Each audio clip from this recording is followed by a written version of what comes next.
Control. Ngayon inaamin lahat ng proyekto, pati classroom, pati hospital, tulay, kalsada, lahat substandard. Opo. Bryce, sinasabi mo lahat ng proyekto ninyo substandard? Opo, Your Honor. Kasi lahat po ito may obligasyon na kailangan itago. At yung hawak mo ulit ay anong mga proyekto, Bryce? Meron pong mga flood control structures, meron pong mga building, meron pong mga kalsada. Pati classroom, kasama dyan, no? Kasama po, Your So Honor. lahat yan substandard. Opo, hindi po tumatama sa plano na nakadesign talaga para dito. Meron ba kayong proyekto na walang porsyentuhan? Na maayos, na matino? Meron ba? Sa nasasakupan po namin, wala po talaga, Your Honor.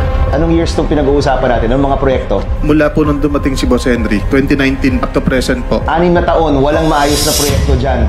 Wala pong tumama kung ano po yun nakaspecify sa plano. Hindi po na-meet lahat yun. At lahat yan may porsyentuhan. Ann Curtis, isang kilalang Filipina actress at host ng It's Showtime, ay muling nagpahayag ng kanyang pagkadismaya at pag-aalala hinggil sa mga ulat ng katiwalian sa bansa. Sa kanyang opisyal na Instagram page, ibinahagi ni Anne ang isang video mula sa team ni Sen. Bam Aquino kung saan makikita ang pagtatanong ng senador kay dating PhD Engineer Bryce Hernandez tungkol sa mga umano'y substandard na proyekto sa 1st District ng Bulacan na nabanggit niya. Matapos mapanood ang naturang video, hindi napigilan ng aktres ang kanyang emosyon at tahasang nagpahayag ng galit at pagkabahala. Back to corruption. Substandard classrooms and kids. In my heart.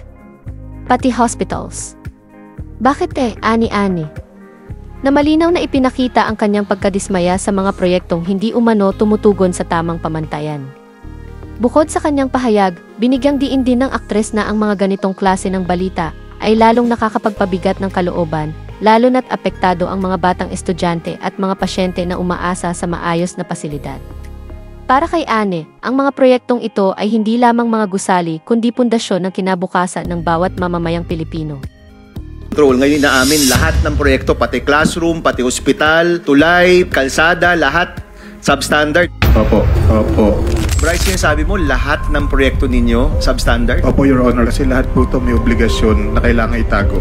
At yung hawak mo ulit ay anong mga proyekto, Bryce? Meron pong mga flood control structures, meron pong mga building, meron pong mga kalsada. Pati classroom, kasama dyan, no? Kasama po, Your So Honor. lahat yan substandard. Opo, hindi po tumatama sa plano na nakadesign talaga para dito. Meron ba kayong proyekto na walang porsyentuhan? Na maayos, na matino? Meron ba? Sa nasasakupan po namin, wala po talaga, Your Honor. Anong years itong pinag-uusapan natin? Anong mga proyekto? Mula po nung dumating si Boss Henry, 2019 up to present po. 6 na taon, walang maayos na proyekto dyan. Wala pong tumama kung ano po yun nakaspecify sa plano. Hindi po na-meet lahat yun. At lahat yan may porsyentuhan.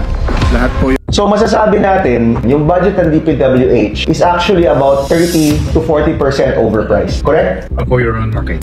Out of 100%, ano talaga yung napupunta sa proyekto? Sa flood control po, nasa 25 to 30% lang po napupunta sa project. Sa mga buildings po and roads, nasa 45 to 50% po. Kung ginawa niyo maayos yung proyekto, magkano dapat yun? 70% po. So doble, more than double. Yes po, Your Honor. Systemic problem to eh. Sa October 20, sa DPWH budget, nais nating i-bring up to kay Secretary Dizon na hindi lang siguro flood control yung kailangang tanggalin. Baka kailangan i-audit talaga yung pagpaplano ng lahat ng mga proyekto. Ano kahalaga na hindi lang makulong yung mga kasangkot kung hindi mabalik rin yung pera. Alam ko na Chairman Aguinaldo is pursuing bid manipulation, bid rigging, filing different cases towards the contractors. Can you give us an update there? We are already doing our preliminary inquiry of this case. So the next step right now is to gather evidence, the bid documents, possible communication exchanges between them. Even the testimonies here can already be used as substantial evidence. Ano to? Maraming kaso to sa maraming tao. Yes, Your Honor. Pwede tong per instance magmulta na kaagad.